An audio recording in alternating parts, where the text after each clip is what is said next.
Welcome to the Creek Road Baptist Pulpit. These weekly podcasts feature expository messages delivered to edify the soul. Now let's join Pastor Dave as he presents this week's message. Do you have your Bible with you? Turn with me to Mark chapter 16. It's the story of the resurrection almost.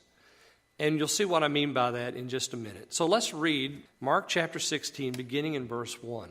And when Sabbath was past, Mary Magdalene, Mary the mother of James, and Salome had brought sweet spices that they might come and anoint him. Had bought sweet spices that they might come and anoint him. And very early in the morning, the first day of the week, they came unto the sepulchre at the rising of the sun. And they said among themselves, Who shall roll us away the stone from the door of the sepulchre? And when they looked, they saw that the stone was rolled away, for it was very great. And entering into the sepulchre, they saw a young man sitting on the right side, clothed in a long white garment. And they were affrighted. And he said unto them, Be not affrighted. You seek Jesus of Nazareth, which was crucified. He is risen. He is not here. Behold the place where they laid him. But go your way, tell his disciples and Peter that he goeth before you into Galilee. There shall ye see him, as he said unto you. And they went out quickly and fled from the sepulchre, for they were trembled and were amazed. Neither said they anything to any man, for they were afraid. A precious representation of our response to the resurrection is what we have here in Mark chapter 16. Each one of the Gospels gives us slightly a different look or a different perspective on what happened on that day. And so here Mark is no different than the other Gospelers, and he gives us his perspective on what's going on there at the empty tomb. So we begin here in verse 1. When the Sabbath was past, Mary Magdalene and Mary the mother of James and Salome had bought sweet spices. Now we know these ladies, they've been with Jesus. We know Mary Magdalene, the one that he had cast out all those devils and had redeemed her. She was one of his closest female disciples. And so we know them. They've been with him throughout his ministry, and now they're coming to anoint the body. But the thing about this story is they don't believe in resurrection. And how do I know they don't believe in resurrection? Look there at verse 1, and you'll notice the verb bought. See it right there? Mary, the mother of James and Salome, had bought sweet spices. Now, what are they going to do with these sweet spices? They're coming to anoint a body with sweet spices. So there's no faith here being displayed by these ladies because they believed Jesus to be dead. They believe it so much, as a matter of fact, they've put their money where their belief is. They bought spices to anoint him. Now, we know from John's gospel that Nicodemus did the same thing. He bought 100 pounds worth of spikenard and other spices to anoint the body of Jesus. But these are dry spices. And the idea behind those dry spices is they absorb all the fluids and things that would leak from the body after death. So that was sort of the purpose of that. And the ladies knew that the guys had done something, but those are the guys. They're not doing it right. So they go out and they buy sweet spices. This is what they wanted to do for their Lord. But it's not an act of faith. This is an act of love. And so we're going to follow this act of love that they're going to do in this passage. We're going to see the strength of love and devotion, and we're going to see the weakness of love and devotion, all focused on the resurrection of Christ. At least it is for us. For them, they just think he's dead, you see. And so they're not acting out of faith. They're acting out of their devotion and love for their teacher. So they go, it says there in verse 1, had bought sweet spices, that they might come and anoint him. So that's the plan. They're going to wait until Sabbath is over. And you notice that it says when the Sabbath was past, they went and bought the sweet spices. And then early in the morning on the first day of the week, they came to the sepulchre at the rising of the sun. Interesting also how each gospel gives us a unique time stamp for the actions and the things that happen around the resurrection. Here we have very early in the morning, at the rising of the sun. If you go and compare each one of the gospel presentations of the resurrection, you're going to find a different time element associated with these events. So they're there very early in the morning. They've come with their spices. So they bought the spices. As I said, they're acting out of love here. They're not acting out of faith, because if they were acting out of faith, they would have remembered what Jesus said in Mark chapter 8. The Son of Man is destined to be betrayed, to be killed, and to rise again the third day.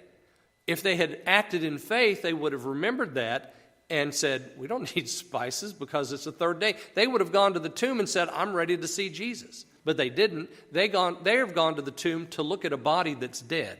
But Mark chapter 8, ladies and gentlemen, we can't blame them for this, right? They've watched him die on a cross. Nobody ever comes off the cross alive. It just doesn't happen. And they've gone to the tomb to anoint a body because he's dead. And they saw him die. And so Mark chapter 8 was a lifetime ago. Probably it was 5 lifetimes ago from their perspective, because it's been so long now since he said that. And can we really blame them that they couldn't remember one thing that he said, or the 3 or 4 or 5 or 6 times that he said it after seeing him die on that cross? No, we can't. And so their love takes over and their devotion takes over, and they come here motivated that way to show just how much they care. Because, when you love somebody, at their death, you want to honor them as best you can. I'm experiencing that now with the death of my sister. Right? And so that's what we do when someone dies. We want to do the very best we can for them. And these ladies, man, they are focused on that. And by the way, where are the disciples? Where are the rest of the men? Nowhere. They're hiding. They're so grief-stricken and torn they can't think like this. But the ladies, thank God. Thank God you ladies are tuned this way. Thank God you ladies love like this. Thank God you ladies are devoted like this. I think this is something that is just inherent in women. You just have this kind of focus on loving and being devoted to something.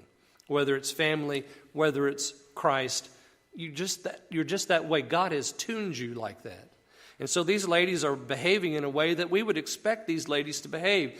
They don't care what the men are going to do. Let the men go hide. Let the men weep and moan and groan. We're going to go and we're going to honor Christ. And it doesn't matter, if you look there at verse 3, that the stone's still on the door. They're talking about the stone as they're going to the grave. See, love and devotion has motivated them to the point that there is nothing that is going to keep them from getting into that tomb. They're asking the question, who's going to roll away the stone for us? And I guarantee you, they've already made a list of possibilities as they're walking to the tomb. The stone is big. The stone is great. And when they looked and saw the stone, it was rolled away. It says there in verse 4, for it was very great. Isn't this lovely what the Lord does for us when we go seeking Jesus out of a sense of love and devotion? They could never have rolled away that stone. Have you ever seen those stones? I remember when I was in Israel back in 2000, we were touring a certain section in the old city where some of the Herodian family had been buried. And we were looking at an intact Herodian tomb. And that intact Herodian tomb had a door, a round stone door that was in a track that you would move back and forth. And there was a deep groove on the bottom in front of the door. And there was a bar at the top, a stone bar that actually cut this out of the stonework itself in that rocky side, that rocky hillside. And so this stone rolled in this device, this track, both on the top and the bottom. And on one side of the doorway that was cut into the stone, there was a little niche, a little divot almost. And that's where the stone would sit when it was open. You put a bar in that stone and rolled it out of that little divot and would roll down into a ditch and stop, boom, and set. Now, there was another little rise on the other side. You could push it the other way, too. And there was a little divot over there where it would stop, so it wouldn't keep going. Because if that thing kept going, somebody's going to get crushed. But it would stop over there. But the stone that these ladies were worried about was down in the ditch. you were going to have a lot of guys or animals or horses or something to attach to that bar and pull that stone up out of that ditch. And so they're talking to themselves. Who's going to roll the stone away from the door for us? They couldn't do it, but they knew that they're going to get somebody to. But when they got there, the stone has already rolled away. The Lord had provided a way for them to enter that tomb. But there's something else that they didn't know. They didn't know about the guard and the seal. So when they got there, there's no guard. When they got there, the seal is broken because the stone's been rolled away. So the Lord not only opened what they knew was in their way, but He took away things that would have impeded them from going there at all. And that was the Roman guard, who once they saw these ladies would have shooed them off and said, "Get out of here." And they would have looked at the stone and seen the seal of Rome on the stone, the guard standing in place. But that was all taken away because the Lord was that gracious to these ladies who out of love and devotion came to do a service for their Lord. This is the strength of love and devotion. The stone wouldn't keep them back. The fact that He was dead is not going to keep them back. Of course, they don't know about the guards and the seal. That wouldn't have kept them back either, I don't think. But now they're going to do something that may have been hard for anybody to do, whether they're in love with Him or not. And that was to walk into that tomb. They knew what they would find in the tomb, or at least they thought they knew what they were going to find in the tomb. They knew that there was a body in there, or at least they hoped there was a body in there. They didn't know what state the body would be in if somebody had done something bad to it, mutilated it or something. But they knew that they had to go in, and love motivated them to go in. I don't know if you've ever been to a haunted house. I remember in my youth, Halloween time would come around, and there were several haunted houses in Louisville, Kentucky that were considered the best ones to go to. Of course, we all would get up a bunch of us to go, and as a kid, and I always remember riding over to the haunted house, and I'd be telling myself, this isn't real, this isn't real, this isn't real, this isn't real, this is just play, this is just acting, these things aren't real. And I would try to, get myself, geared up because I wanted to be able to walk through the house and not make myself look silly, by screaming or shouting when something popped out. They get there to the tomb and they gird up, they gird up their minds. They say, okay, we're here. We've got the spices, doors open, don't have to worry about getting in. We're going to go in here now, and we're going to do what we need to do. We're going to love on this man one last time, and then we're going to go. Worry about the door later. And they go in. But what they see in there, they're not ready for. Nobody's ready for. As a matter of fact, this is the first and the last time that anybody has walked into a tomb and seen an empty spot where a dead body was. Because of resurrection, I mean. These ladies experienced something that nobody else has ever experienced. This is what the disciples missed. This is the strength of love. This is the strength of their devotion. They go in there and find in that tomb what they never thought they would ever find. And because they loved Him so much, and because they're so devoted to Him, they walk into that tomb ready to do their business, and yet they're greeted with something otherworldly, something they never would have ever dreamed of or expected. Because, as I said, they're not walking in faith because they've forgotten what Jesus said. They can't believe it. They saw Him die. The Spirit of God is not shed abroad yet upon the church, so they don't have the helper to help them here. All they have is their love. And they walk in, and what do they see? Heaven's royalty sitting in that tomb. Can't you just imagine that? They're surprised. They're overwhelmed here. And notice what Mark says about this. Entering into the sepulchre, this is verse 5. They saw a young man sitting on the right side. And I don't know about you, and it says he's clothed in a long white garment. This is, of course, the clothing of heaven, but it's the clothing also of royalty, because the long garment that goes all the way down to the feet is a garment of royalty. And so we have this angel seated in this royal white garb. It must have been shining because of who he was. Notice that it says he's a young man. How long ago did God create the angels? And yet they don't age. They're still young. They're still beautiful. And he sits there, maybe with his legs crossed, and he's got his hands in his lap, and he's waiting. He knows they're coming because it's his job. The Lord told him in heaven, I want you to go down, wait in the tomb because the ladies are on their way, and I've got a message for you to give them. And so he's just sitting there. He's sitting in a tomb that's empty. And he's waiting for the ladies to show up. And the ladies come in and they're like, because what do they expect? They expect to find a body. They're afraid. I would be afraid to find a body. They're afraid because they see a live angel sitting there. In glory, he's sitting there. And it says that they're shocked. Well, of course they would be, wouldn't it? And then they hear the message of Easter, verse 6 and 7. He said to them, do not be affrighted. Of course, angels always say that. You seek Jesus of Nazareth. Oh, friends, you see what love does?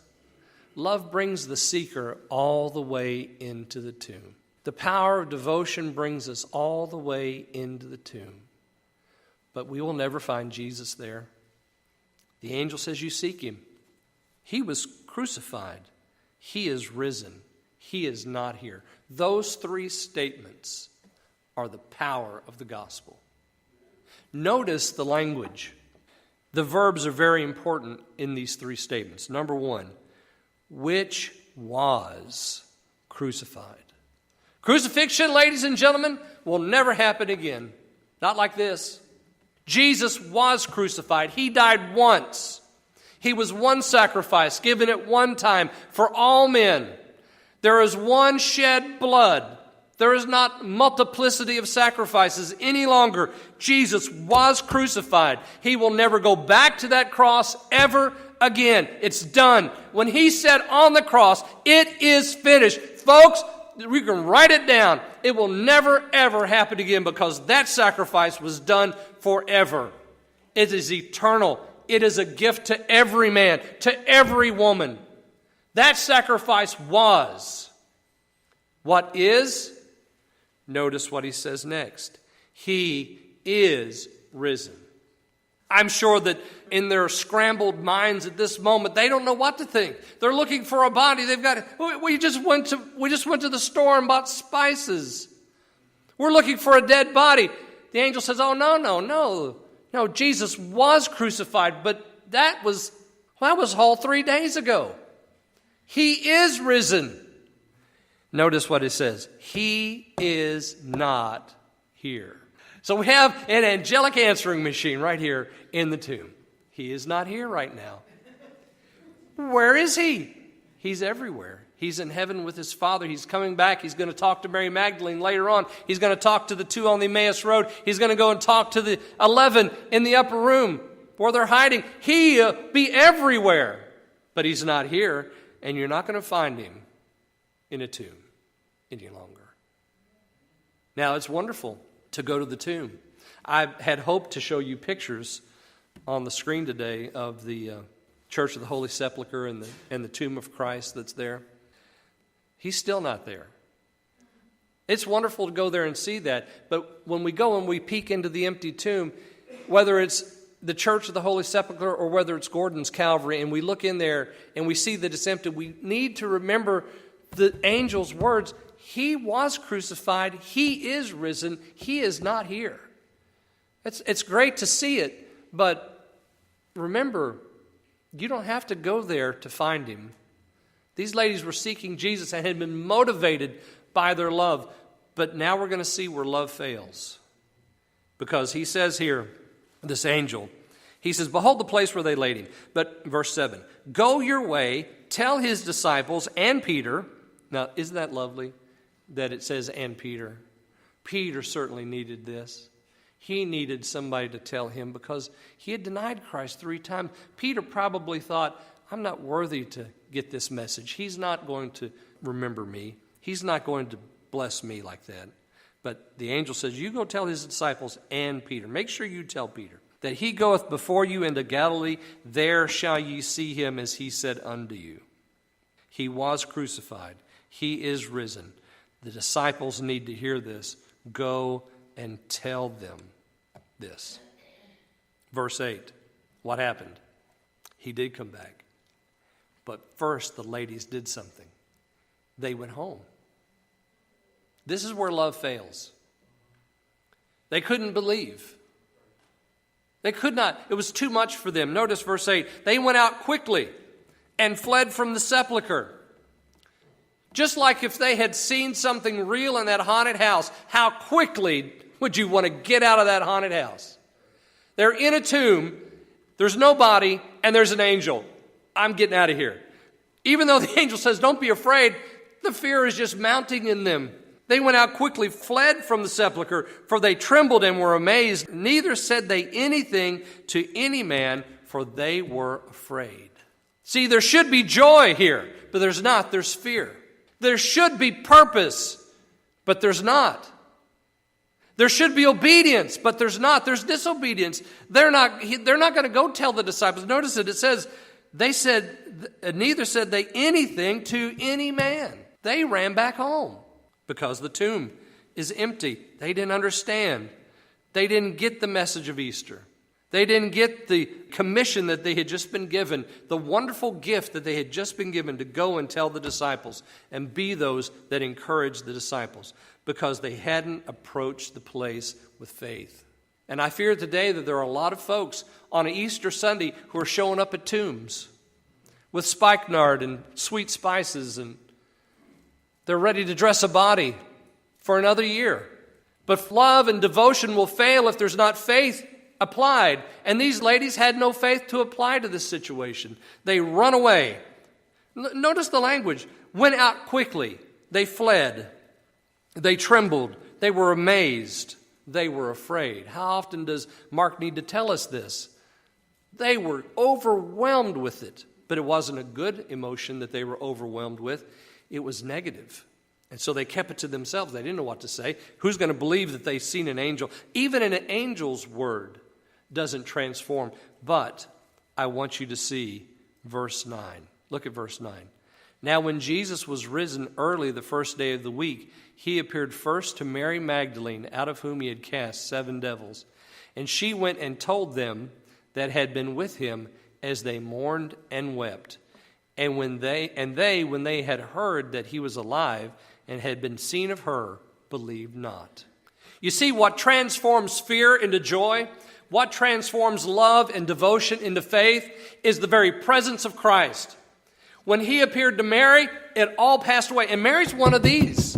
Mary's one of these ladies. She's one that went in the tomb with the sweet spices. She's the one that went to the store and bought the sweet spices. She's the one that believed that they would find a body in that tomb. She's the one. She's there. She hears the angel. She hears him. She sees him. She reports this later on, but not now. Not until Jesus comes and the risen Christ appears to her, and it all vanishes. All the fear, all the trembling, all the amazement. And suddenly it makes sense. He was crucified. He is risen. He's alive. And she goes and she tells the disciples, and don't you know that she wasn't coming in trembling and shaky? No, she bounced in. She said, hey boys, guess what? Jesus lives. And they're all going, what in the world happened to you? She said, I've seen him. He's alive. You see how Jesus transforms a tomb into a party. It's no longer sad. It's no longer dark. It's no longer scary. It's not a haunted house. It's the place of redemption. It has been accomplished. It is finished. It is done. And Jesus is declared to be the Son of God by the resurrection from the dead. And he stands today to speak to you and to speak to me and to give us joy, not fear. To give us purpose, to give us obedience, so that we can tell this angel's words to the world. He was crucified. He is risen. Glory to God. That's Easter. One day we're going to put on the white robes and we're going to celebrate. But right now, ladies and gentlemen, we've got a job to do. And it is this message. Go and tell, he is risen. Jesus will meet you. Thanks for listening to this week's message. Please join us again next time for another installment of the Creek Road Baptist Pulpit.